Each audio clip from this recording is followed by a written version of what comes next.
आज आपण पाहणार आहोत कटोरी ब्लाऊजची कटिंग. तर सगळ्यात पहिल्यांदा उंची घ्यायची. माझी उंची होती 12 इंच, तर मी 13 इंच केलेली आहे.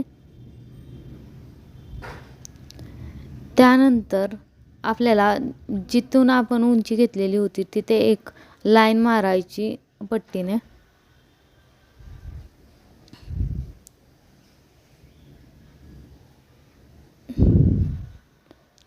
अशा रीतीने सगळ्यात पहिल्यांदा उंची घ्यायची. त्यानंतर आता आपण पाहणार आहोत शोल्डर आणि मुंडा.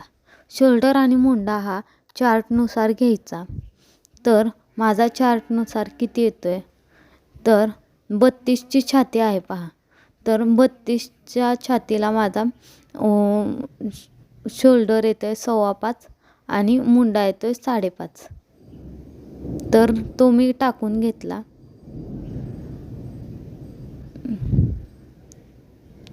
आणि त्याच्यावरती आता जिथं मुंड्याचा आपला संपतं, तर मुंडा आहे तिथून छातीचा चौथा टाकायचा, म्हणजे 32चा चौथा टाकायचा 8 आणि 2 इंच अशा रीतीने शिलाई मार्जिन घ्यायचं आणि एक लाईन आखून घ्यायची छातीची.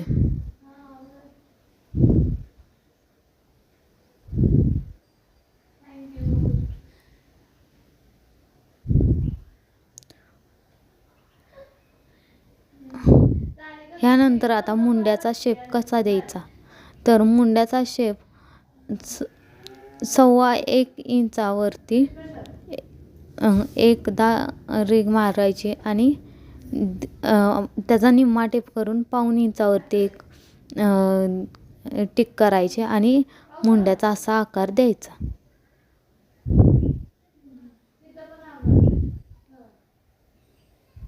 अशा रीतीने आपला हा बॅग झालेला आहे तयार. तर चला तर मग आता आपण हा कट करून घेणार आहोत. तुम्ही ह्याच्या खालीच अजून एक कागद टाकून वेळ वाचवण्यासाठी करू शकता, पण माझं ते राहून गेलं. मी एकच कागद कट केला, त्यामुळे मी आता दुसरा एक कागद कट करणार आहे असाच. आधी हा कागद कट करून घेते.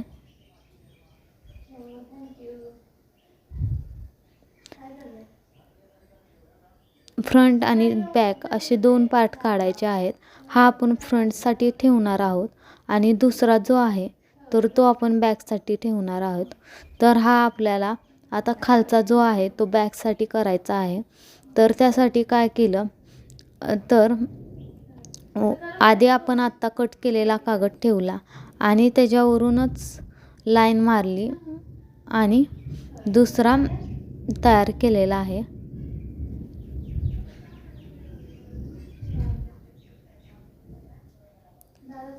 लाईन मारून आता हा दुसरा तयार झालेला आहे. आता हाही कटिंग करून घेणार आहोत आणि हा आपला बॅग तयार झालेला आहे.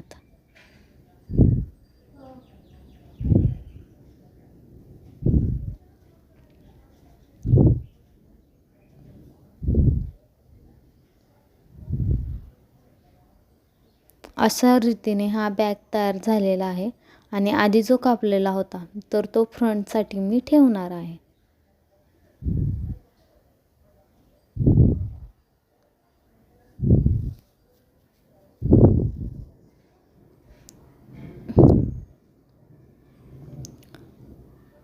आता हा फ्रंटसाठी कागद घेतलेला आहे. तर आता फ्रंट आपण कसा आखून घ्यायचा, कटोरी, ब्रेशरपट्टी आणि गळा, ते आता आपण पाहणार आहोत. आता आपण पाहणार आहोत की कटोरी कशी काढायची व गळा कसा काढायचा आणि कटोरी नंतर कशी काढायची असते ते पाहणार आहोत. तर ह्यासाठी मी गळा घेते. गळा घेतलेला आहे 5.25. पुढचा गळा 5.25 आणि त्यानंतर आपल्याला घ्यायची आहे रुंदी. तर रुंदी घेतलेली आहे मी 2.25. ही रुंदी ही छातीच्या अनुसार असते. छाती किती असते चार्ट वाईज मी तुम्हाला हा चार्ट पण प्रोव्हाइड करेन. तुम्ही मला सांगा तुम्हाला चार्ट हवा असेल तर मी हा चार्टसुद्धा तुम्हाला प्रोव्हाइड करेन. अशा रीतीने चौकोन आखून घ्यायचा आणि आता ह्याला गळ्याचा शेप द्यायचा. तर अशा रीतीने हा शेप देऊन घेते. गोलाकार थोडासा शेप द्यायचा.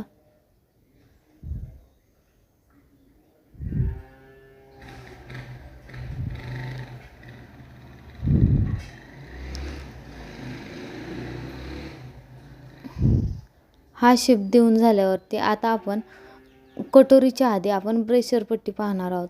तर ब्रेशर पट्टी ही 3.5 इंचाची घ्यायची. गळ्याच्या खाली जो भाग असतो तर गळ्याच्या खालच्या भागापासून आपण सुरुवात करणार आहोत आणि मार्जिनच्या साईडला 2.5 इंच ठेवायचे आणि गळ्याच्या साईडला 3.5 इंच ठेवायचे आणि पट्टीने एक सरळ रेष मारून घ्यायची आणि त्यानंतर 1 इंच अंतर राहिलेलं असतं तेवढ्या ह्याच्यात ब्रेशर पट्टीचा अशा पद्धतीने 1 इंच अंतर राहिले.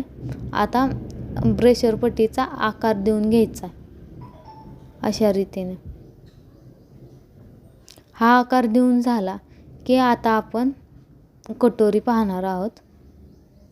तर कटोरीसाठी काय करायचं तर कटोरीचं माप घ्यायचं. ब्लाऊजचं जे माप असतं तर ब्लाऊजच्या कटोरीवरती माप असतं ते कटोरीचं माप इथे टाकायचं.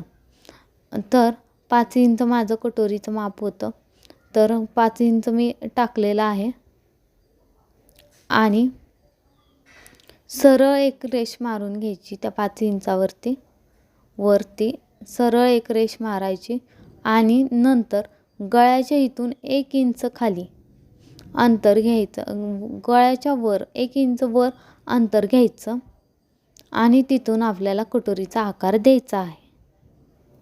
अशा रीतीने ह्या कटोरीचा आकार द्यायचा असतो.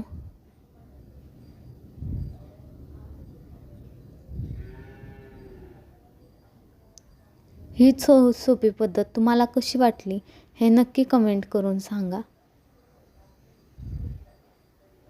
आणि जर तुम्हाला शोल्डरचे चार्ट त्याचबरोबर गळ्याची रुंदी किती घ्यायची ह्याचे चार्ट हवे असतील तर आणि मापे कशी घ्यायची ब्लाऊजची ह्याचाही मी व्हिडिओ टाकलेला आहे चॅनेलवर. डिस्क्रिप्शन बॉक्समध्ये मी लिंक टाकेन.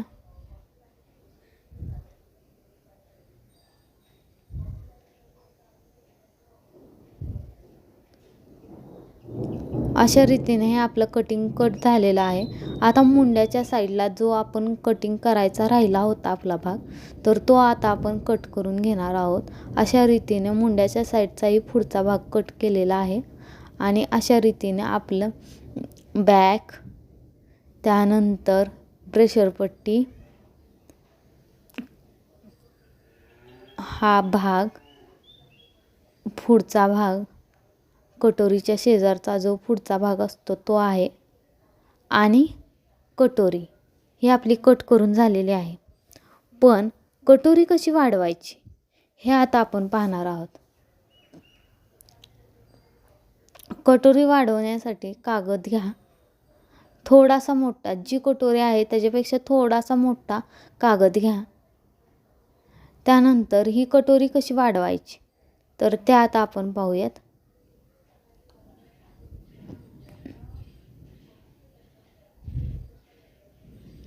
तर कटोरीचा जो आपला आधीची कटोरी होती त्यावरती आखून घ्यायचं व्यवस्थितपणे. त्याच्यावरतीच आखून घेऊया.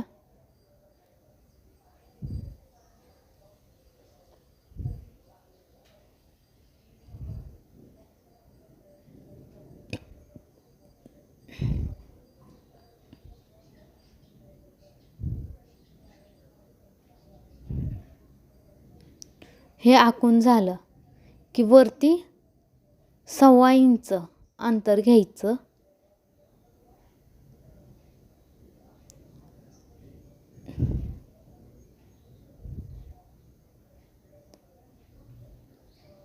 अशा रीतीने मी आधीच कटोरी आखून ठेवलेली आहे. पण कशी वाढवायची हे तुम्हाला मी आता सांगते. वरती 1.25 इंच अंतर घ्यायचं. इथे 1.25 इंच घ्यायचं, म्हणजेच 1 आणि 1.25 इंच घ्यायचं. इकडच्या साईडलाही 1 आणि 1.25 इंच म्हणजे 1.25 इंच अंतर घ्यायचं. आणि खालीसुद्धा 1.50 इंच म्हणजेच 1.5 इंच अंतर घ्यायचं. बरोबर मध्यावरती घ्यायचं हे 1.5 इंच. आणि अशा रीतीने रेषा आखून दाखवल्याप्रमाणे रेषा आखायच्या आणि त्याला आकार द्यायचा. आणि ही आपली कटोरी तयार झालेली आहे.